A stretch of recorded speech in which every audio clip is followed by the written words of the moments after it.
Assalamualaikum warahmatullahi wabarakatuh. Salam, Om Swastiastu, Namo Buddhaya, salam kebajikan, salam sejahtera untuk kita semua. Perkenalkan, namaku Alpi Badriani dengan NPM 120304220075 yang merupakan salah satu mahasiswa bisnis internasional angkatan tahun 2022. Pada kesempatan kali ini, aku akan memaparkan mengenai salah satu fungsi bisnis internasional yang telah dipelajari, yaitu operasi.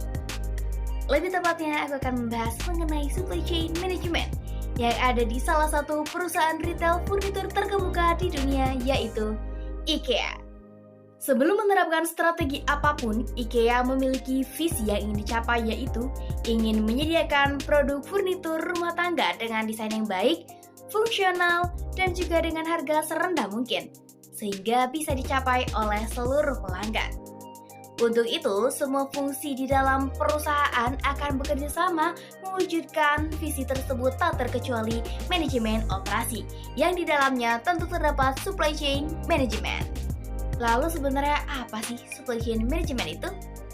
Nah, supply chain management atau SCM ini merupakan pengelolaan dari berbagai kegiatan untuk memperoleh bahan baku hingga diproses menjadi barang jadi dan didistribusikan kepada konsumen.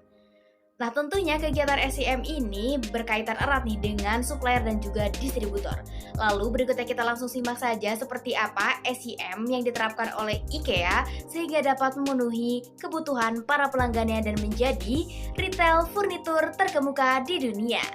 Baik, berikut ini ditampilkan yaitu proses rantai pasokan dari IKEA yang melibatkan sektor primer, sekunder, dan juga tersier yang tentunya di dalamnya terlibat dalam pengadaan bahan baku, manufaktur, distribusi, dan penjualan eceran ke konsumen akhir masing-masing.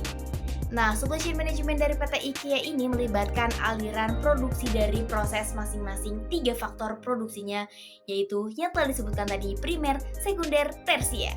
Berikutnya kita akan membahas 3 faktor produksi dari IKEA. Untuk sektor yang pertama yaitu sektor primer yang melibatkan pengembangan dari bahan baku. Nah, sumber bahan baku yang dimiliki IKEA itu lebih dari 1.300 pemasok di 50 negara dan menggunakan sejumlah kantor pelayanan perdagangan di seluruh dunia. Nah, tentunya IKEA bernegosiasi harga dengan pemasok, memeriksa kualitas bahan, menganalisis dampak lingkungan yang terjadi, dan juga mengawasi kondisi sosial pemasok. IKEA menggunakan alat e-wheel untuk mengevaluasi dampak lingkungan dari produk-produknya. E-wheel juga membantu IKEA untuk menganalisis 4 tahap dalam kehidupan suatu produk. Hal ini tentu membantu pemasok untuk meningkatkan pemahaman mereka mengenai dampak dari lingkungan suatu produk.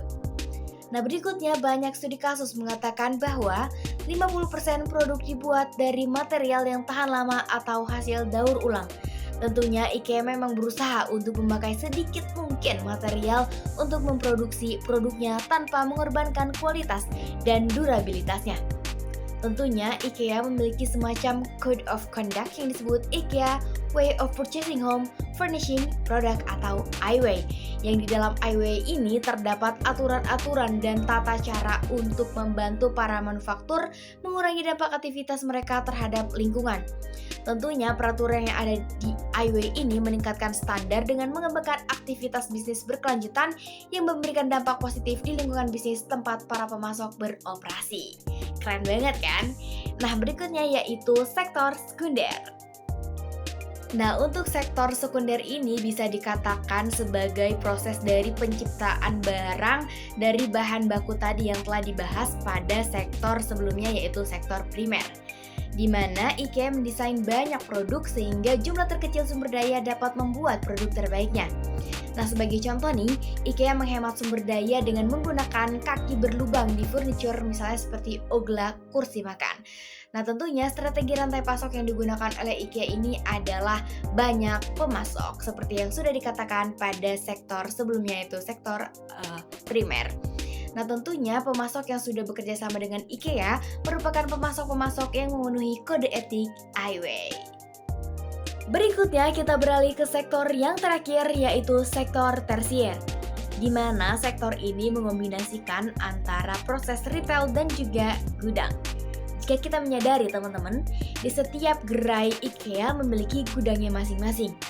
Di showroom utama, kita sebagai pelanggan bisa melihat-lihat produknya. Jika ingin membeli, kita dapat dengan mudah mengambil produk langsung dari rak penyimpanan. Rak penyimpanan ini tidak seperti rak gudang yang tinggi dan juga besar. Rak ini didesain untuk para pelanggan bisa menjajakan sendiri atau menjangkau barang yang diinginkan. Tentunya produk-produk cadangan tersimpan pada rak yang berada di atas lokasi rak-rak utamanya. Selain itu juga, perakitan do-it-yourself dapat menurunkan biaya kemasan dari IKEA itu sendiri. Kira-kira seperti itu dari sektor-sektor produksi dari SIM IKEA. Dan berikutnya kita akan mengetahui bagaimana proses distribusinya. Nah, untuk proses distribusi dan pergudangan ini, IKEA tentu merasionalisasi dan juga menyederhanakan sesederhana mungkin. Sehingga IKEA memiliki keunggulan dalam distribusinya, yaitu volume besar tetapi datar, dan sehingga menghasilkan proses distribusi yang terbilang ekonomis.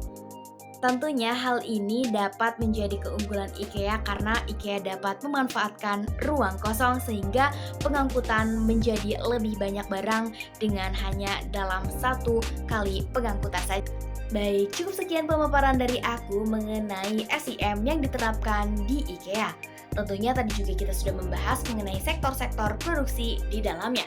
Sekian, terima kasih atas perhatiannya. Wassalamualaikum warahmatullahi wabarakatuh.